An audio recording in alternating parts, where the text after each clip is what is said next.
தரம் 9 பாடம் 28 சேவக செல்வரத்னம். பிள்ளைகளே, நீங்கள் இலங்கை நாட்டிலே ஆசிரமம் என்று சொல்லி இருக்கிற இடங்களுக்கு நீங்கள் போயிருக்கிறீர்களா? அல்லது நீங்கள் ஆசிரமங்களுக்கு நீங்கள் அதனுடைய படங்களை கூட நீங்கள் பார்த்திருக்கிறீர்களா? ஆசிரமம் என்றால் என்ன?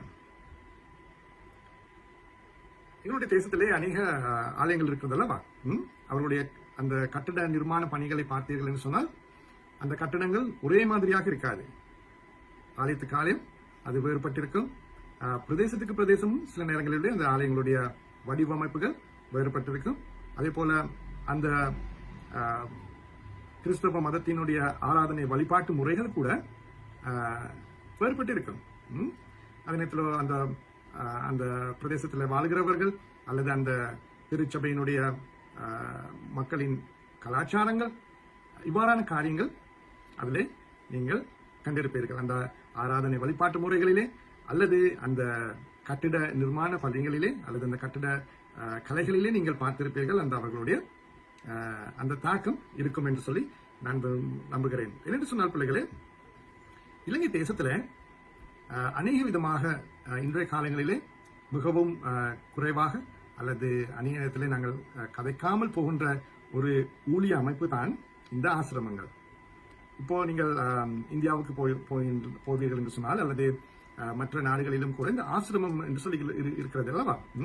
நீங்கள் இந்து மதத்திலே பார்த்திருப்பீர்கள், முனிவர்கள் இருப்பார்கள். அவர்கள் ஒவ்வொரு இடங்களிலும் போய் காடு, மலைகள் போன்ற இடங்களிலே மிகவும் அமைதியான இடங்களிலே போய் அவர்கள் தியானம் செய்வார்கள். இலங்கை நாட்டிலும் கூட நீங்கள் பௌத்த மதத்தை எடுத்துக்கொண்டால் பௌத்த மதத்திலே அநேக இடங்கள் இருக்கிறது. முன்னைய பௌத்த பிக்குமார்கள் அவர்கள் தியானம் செய்த இடங்கள், அவைகள் பெரும் மலைகள் சார்ந்த இடங்கள் அல்லது மலை அடிவாரங்கள், குகைகள் போன்றவற்றை அதிலிருந்து அவர்கள் தியானம் செய்தார்கள். அதன் பின்பதாக இப்போது அவர்கள் அந்த இடத்துல அநேக கட்டிடங்களை, மத வழிபாட்டு நிலையங்களை அவர்கள் உருவாக்கியிருக்கிறார்கள். எனவே பிள்ளைகளை, இந்த அடிப்படையிலே நாங்கள் பார்க்கின்ற பொழுது இலங்கையிலும் கூட இந்த ஆசிரம வழிபாட்டு முறைகள் இருந்து வருகிறது. அதை குறித்து தான் இன்றைய நாளில் நாங்கள் பார்க்க போகிறோம். இந்த ஆசிரமங்கள் எப்பொழுதுமே ஒரு அமைதியான, ஒரு இயற்கை வளமிக்க சூழலிலே தான் இது அமைக்கப்பட்டிருந்தது. அதே நேரத்தில் அந்த ஆசிரமத்திலே எப்பொழுதுமே அமைதி குடிக்கொண்டிருக்கும். அந்த ஆசிரமத்திலே நீங்கள் பார்த்தீர்கள் என்று சொன்னால் அநேக விதமாக பஜனைகள் போன்ற காரியங்கள் தான் இருக்கும். இதன் அடிப்படையிலே 1940 பிள்ளைகளே, இலங்கை தேசத்திலும் சுப்பிரமணியம் செல்வரத்னம் என்பவர், அவர் ஒரு ஊழியர், அவர் ஒரு போதகராக இருந்தார். அவர் என்ன செய்தார்? இந்த ஆசிரம ஊழியத்தை இலங்கையிலே அவர் மேற்கொண்டார். அவருக்கு நாங்கள் இன்னொரு பேரை சொல்லுவோம், அது பெரிய அண்ணன் என்று சொல்லி. பெரிய அண்ணன் சொல்லி அவர் சேவக ஆசிரமம் ஒன்றை ஆரம்பித்தார். அது மட்டக்களப்பிலே கிரான் பகுதியில் இன்றும் இருக்கிறது. நான் அதனுடைய படங்களை நான் போடுகிறேன், நீங்கள் பாருங்கள். போக முடிந்தவர்கள் அந்த பிரதேசத்தில் நீங்கள் போய் பாருங்கள். என்னென்று சொன்னால் பிள்ளைகளே, இன்றும் எங்களுடைய தேசத்தில் இவ்வாறான அமைப்புகள் மங்கி வருகிறது. அவைகளை குறித்து நாங்கள் மிகவும் அறிந்திருக்க வேண்டியவர்களாக இருக்கிறோம். எனவே அதனுடைய விழுமியங்கள் மிகவும் தாற்பயமான, உண்மையான கருத்துக்களை வெளியே வைக்கிறபடினாலே அதற்கு இந்த ஆசிரமத்திலே நாங்கள் பார்க்கிறோம் பிள்ளைகளே. அதாவது அந்த காலகட்டத்திலும் கூட ரோமன் கத்தோலிக்க திருச்சபையிலே இவ்வாறான ஆசிரமங்கள் இருந்து வந்தது. அவர்களுக்கு ஏற்ற மொனாஸ்ட்ரி என்று சொல்வார்கள், அவர்களுக்கு ஏற்ற ஆசிரமங்கள் இருந்து வந்தது. ஆனாலும் ரோமன் கத்தோலிக்க அல்லாத, உதாரணமாக எடுத்துக்கொண்டால் ஆங்கிலிக்கன், மெத்தடிஸ்ட் போன்ற திருச்சபைகளுக்கு இவ்வாறான ஒரு ஆசிரம முறையில் அமைந்த ஒரு வழிபாட்டு முறையில் இருக்கவில்லை. அதே நேரத்தில் இவைகளை நாங்கள் பார்க்கிறோம் தென்னிந்தியாவிலே அந்த காலத்திலும் காணப்பட்டது.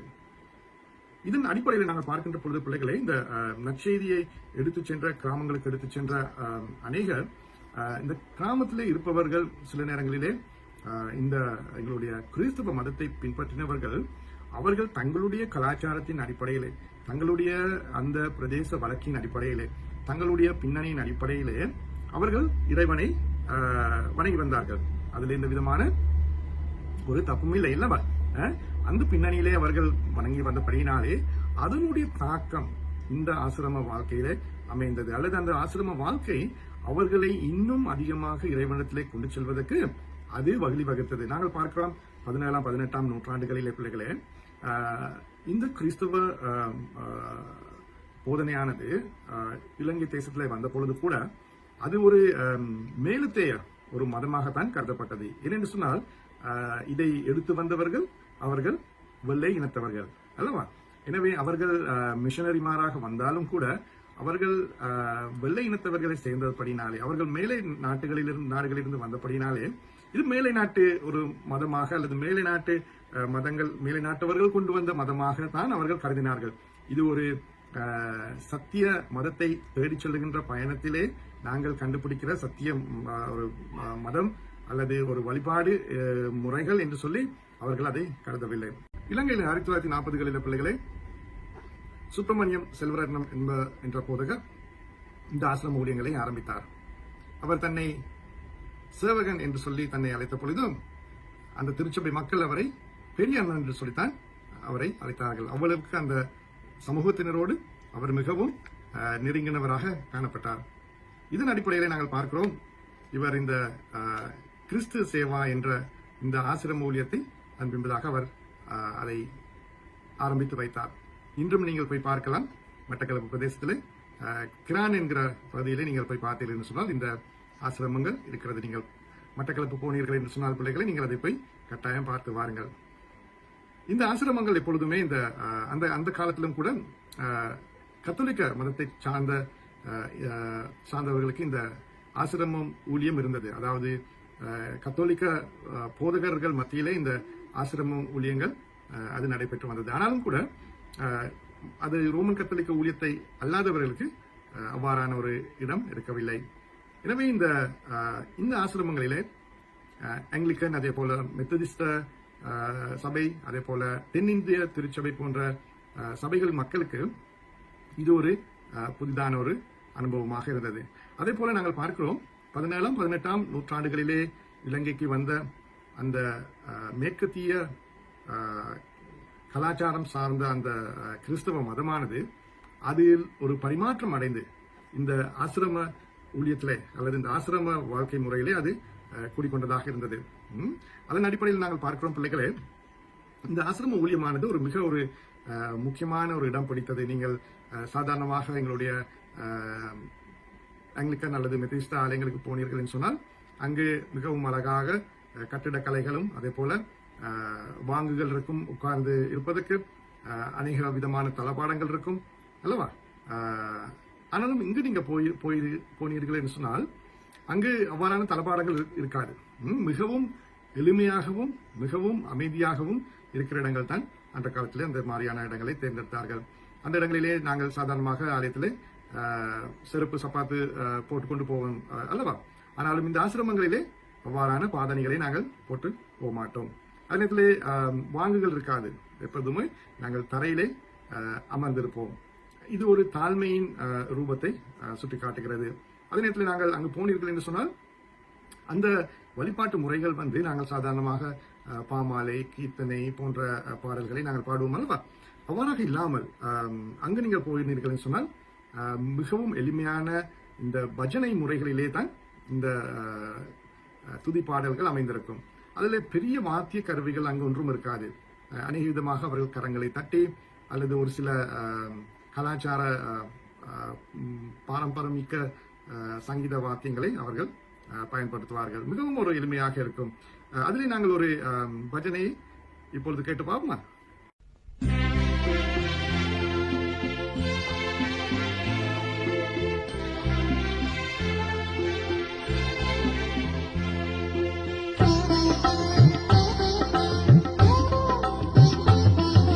தந்தையே இறைவா சரணம்,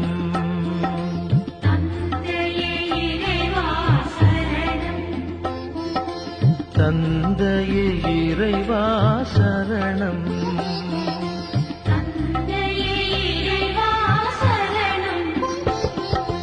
தந்தையே இறைவா சரணம்,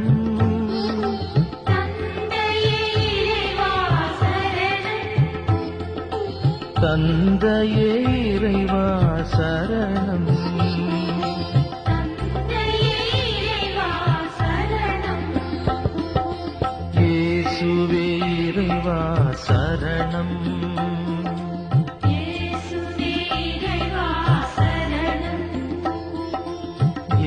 இயேசுவே இறைவா சரணம்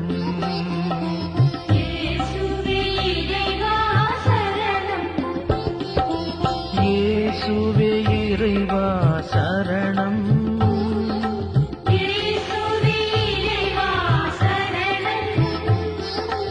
இயேசுவே இறைவா சரணம்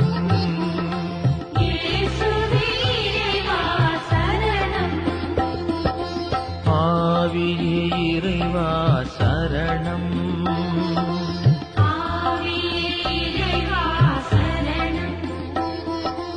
ஆவியே இறைவா சரணம்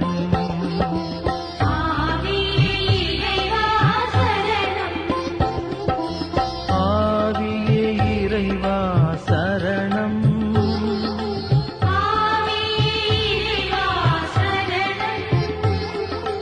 ஆவியே இறைவா சரணம்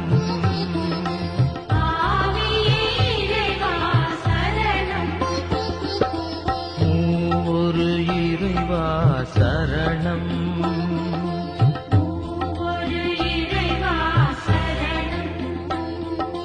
மூவொரு இறைவா சரணம்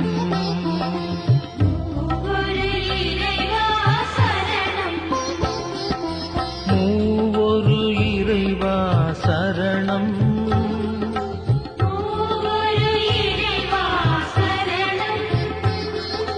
மூவொரு இறைவா சரணம்